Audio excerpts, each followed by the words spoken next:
오늘 국민의힘에서는 소비 쿠폰 예산 마련을 위해서 국방 예산을 삭감했다면서 잘못된 조치라고 직격을 했습니다. 직접 한번 들어보시죠. 안보 관련 예산은 저희가 반드시 지켜야 될 예산입니다. 특히 지금 트럼프 행정부가 전 세계 동맹국들을 대상으로 GDP의 5% 국방비 증액을 요구하고 있는 상황에서 이런 조치는 잘못된 시그널을 미 행정부에 줄 수도 있다는 점에서 단순한 삭감을 넘어선 그런 우려가 있는 사안이라고 생각을 합니다. 자, 직접 들어보셨습니다. 오늘 국민의힘에서 소비 쿠폰 예산 마련을 위해서 국방 예산 905억 원을 삭감했다. 안보를 사실상 포기한 것과 다름없다. 이렇게 강하게 비판을 했습니다. 먼저 김성태 의원 얘기를 좀 들어보겠습니다. 그렇습니다. 이제 민주당 이번에 이제 특히 조금 전에 최 교수님도 말씀했습니다만은 네. 국회에서 이 예산 처리는 국민의힘 입장에서도 이제 여대 야소 전국에서 네. 이재명 대통령의 새 정부가 출범한 지 얼마 안 되기 때문에 네. 웬만하면은 야당 입장에서도 합의 처리해 주려고 그랬어요. 그게 이제 결정적으로 잡힌 부분이 이제 쉽게 말하면은 그 민생 회복 지원금하고 네, 지원금. 또 하나는 이제 부채 탕감 이 부분에 이게 두 개 막혔었어요. 그런데 이제 민생 회복 지원금 같은 경우도 좀 접근이 되는 마당이 있는데 이걸 부채 탕감 부분은 그러니까 이게 개인 부채 탕감을 갖다 7년 이하의 그러니까 연체된 그런 5천만 원 이하는 그냥 조건을 가리지 않고 일괄 그냥 다 부채 탕감이에요. 그럼 성실하게 중간에 그 채무를 줄이기 위해서 노력한 그런 소상공인 자영업 이 사람들은 어떻게 할 겁니까? 네. 물론 혜택을 준다고 그럽니다만은 한편으로는 또 도박으로 또 개인 사채 빚으로 그 대출 받아가지고 그 용도로 사용해가지고 사안을 하지 못하고 있는 그런 부분에 대해서까지. 예. 그러니까 문제는 이재명 대통령의 인식이 더 문제죠. 코로나 팬데믹 기간 중에 이 소상공인이나 자영업자들이 이 은행 대출을 받아가지고 이게 생계를 유지했다. 예. 그리고 다른 나라 같은 경우는 일부 그런 나라도 있습니다. 다른 나라 예를 들어가지고 그때 다른 나라들은 정부가 재정으로 그 사람들 지원했다. 예. 그렇기 때문에 코로나 팬데믹 기간에 쉽게 말하면 빚이 발생한 사안이니까 네. 지금 정부에서 그걸 탕감시켜주고 갚아주는 게 맞는 거다. 이런 논리거든요. 예. 그러려면은 좀 전에 우리 최 변호사님도 말씀을 했습니다만은 협치전국 소통을 통해 가지고 이 더군다나 여대 야소니까 네. 이 이재명 대통령의 언행이 일치되려면은 실천은 민주당이 해줘야 돼요. 예. 그러니까 국회 법사위라든지 이런 부분에 대한 양보라든지 뭐 이런 게 있어줘야 되는데 저 이재명 대통령 국민들 앞에는 여전히 그냥 여대 야소지만 야당 존중하고 야당의 목소리 더 깊게 기울이고 모든 걸 정치를 통해서 국정 운영을 풀어나가겠다는 그런 식으로 국민들에게 대단히 안정감을 심어줘놓고 민주당은 전혀 여기에 부응하는 실천을 하지 않고 있죠. 이러면은 야당도 실질적인 협조가 이제 어려워질 수밖에 없는 겁니다. 알겠습니다. 지금 국방 예산이 삭감한 이 부분에 대해서 지금 모아서 얘기하셨는데 이게 이제 거짓 선동이라는 게 이제 민주당의 입장이지 않습니까? 그건 왜 그런 겁니까? 지금 우리가 이제 김성태 전 원내대표님도 해보셔서 알겠지만 불용 예산이라는 게 있어요. 네네. 불용 예산이라는 게 뭐냐면 예산을 잡아놨지만 아예 이제 안 썼던 예산이에요. 그러면 그거는 뭔가 이러저런 이유로 안 되는데 이번 같은 경우는 시험 평가가 있었는데 시험 평가를 안 하거나 아니면 협상 또는 계약이 지연되었거나 그다음에 미이행 사항이 있었거나 네. 아니면 낙찰의 차익이 있었거나 네. 이 905억이라는 게 있던 돈을 민주당이 905원을 깎은 게 아니라 국방부가 집행해야 되는데 이러저러한 이유로 집행을 안 한 거거든요. 그럼 당시 국방부 장관은 누구냐?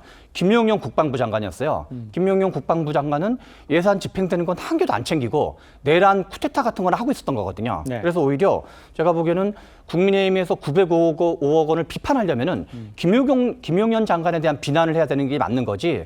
엉뚱하다가 이거 민주당이 쓰지 말라고 한 적이 한 번도 없는 예산을 네. 불용 예산 가지고 김용현 국방부 장관이 안 쓴 예산을 민주당한테 덤탱이 씌워가지고 예. 불용 예산을 쓰라고 하는 것 자체가 논리적으로 앞뒤가 안 맞는 말이기 때문에 네. 제가 보기에는 반대를 위한 반대로 민주당 입장에서 받아들일 수밖에 없다.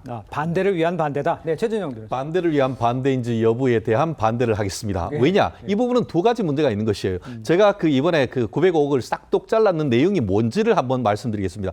첫 번째, GOP 감시 체계 성능 개량에 관한 것. 한마디로 문재인 정부 때에 GOP 북한은 없애지도 않는데 우리나라가 없앴다라고 했는데 그것을 다시 셋업하는 그런 데 들어가는 비용인 것이죠. 그리고 특수작전용 권총, 기동 저지탄, 그리고 이동형 장거리 레이더. 근데 더 중요한 게 있습니다. 예, 네. 관사 및 간부 숙소 신축 예산까지. 한마디로 장교들 그리고 부사관들 사는 곳에 관련한 주택에 대한 예산까지 싹둑 잘라버렸단 말이에요. 예. 그게 어떻게 불용 예산일 수가 있는 겁니까? 그리고 나아가 단순히 이원 내용뿐만 아니고 이런 부분을 905억이라는 것을 삭감하는 과정에서 예. 이런 부분을 국방위원회는 전혀 보고도 하지 않았다는 것이죠. 그랬다가 나중에 기재위에 예산위에 갔을 때에 떡 내어놓으니까 가운데 있었던 특히 국방위 소속 국회의원들 같은 경우에는 깜짝 놀랐다는 것 아니겠습니까? 이런 절차상의 문제, 내용상의 문제, 다른 것도 아니고 우리 장병들이 예. 생활하고 살아야 되는 그런 숙소와 관련된 예산까지 싹둑 잘라버린다고 하면은 어떻게 군인들이 헌신할 수 있겠습니까? 그렇게 놓고 그 예산이 어떻게 됐죠? 대통령실 예산으로 살아났다는 점은 국민의 한 사람으로서는 정말 난감한 그런 상황인 것 같습니다. 알겠습니다. 이뿐만 아니라 저희가 쭉 전해드렸습니다. 검찰 특수활동비 여기 포함돼서 다시 살아난 이 105억 원 규모 특활비를 놓고도 여야 공방은 지금 계속되고 있습니다. 이재명 대통령이 민주당 대표 시절에 특활비 삭감에 대해서 어떻게 이야기했는지 그리고 현재 국민의힘에서 나오는 비판과 함께 한번 들어보시죠. 문제된 특활비, 어디다 쓰는지도 모르는 특활비를 삭감한 것인데 이것 때문에 살림을 못하겠다고 하는 건 사실 좀 당황스러운 얘기죠. 윤 전 정권에서는 특활비를 모두 제로로 만들었습니다. 근데 막상 정권을 잡고 해보니까 얼마나 중요한지 알았겠죠. 그러면서 특활비를 다시 부활시키고 또 대통령실 특활비만 하기에 미안했던지 검찰 특활비까지 같이 부활을 시켰습니다. 국민의힘에서는 이제 민주당이 삭감했던 특활비 부활 위선의 극치다 이렇게 직격을 했습니다. 야당에서 이 협치 파괴라고 이제 강하게 반발하고 있어서 여야 대치 격화될 수 있다는 전망들 계속 나오는데 우리 최창렬 교수님께서는 이 특활비 문제는 어떻게 보세요? 이건요, 저기 민주당 이거 또 제가 오늘은 다 양비론을 자꾸만 얘기하게 되는데 네네. 민주당이 저는 어느 정도 설명할 필요가 있다고 생각해요. 소명. 왜냐하면 설명. 왜냐하면 어쨌든 특활비를 지난 민주당이 야당일 때 삭감을 했잖아요. 예. 근데 지금 정권 바뀐 지 얼마 안 됐는데 살렸단 말이에요. 네네. 근데 이 우상호 정무수석이 한 얘기가 있어요. 죄송스럽게 생각한다. 그러니까 우상호 정무수석이 솔직한 거예요. 있는 그대로 얘기한 겁니다. 예. 막상 이제 입장이 바뀌고 보니까 이게 필요하다 이런 취지의 얘기를 한 걸 제가 봤어요. 보도에서. 그렇습니다. 그렇게 얘기하는 게 협치에 유리해요. 사실은. 그리고 국민의힘도 마찬가지예요. 그럼 그렇게 필요하다고 그러던 거 아닙니까? 네네네. 필요해서 복원시켰으면 그거 좋다고 해야 되는 거 아니에요? 입장이 똑같아요. 그러니까 이건 논법으로 볼 때. 그래서 예. 이 부분에 대해서 이제 대통령실에서는 얘기를 한 거잖아요. 지금 부활이 됐는데 어쨌든 반대했었는데 부활을 시켰기 때문에 죄송스럽게 생각한다. 라고 얘기했으니까 네. 여당이 조금 더 마음을 좀 쓸 필요가 있을 것 같아요.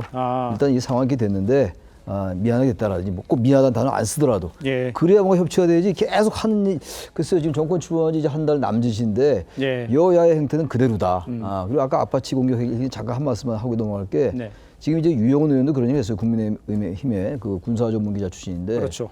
그분 얘기가 이게 지금 드론이라든지 무인기 등 이런 첨단 전력이 또 우선이라는 거예요. 그래서 아파치 헬기 이 사업 백지한 거 가지고 무조건 이 몰아붙이고 국방을 완전히 이렇게 어렵게 한다. 이렇게 공격하는 건 좀 문제가 있다고 생각합니다. 알겠습니다. 네.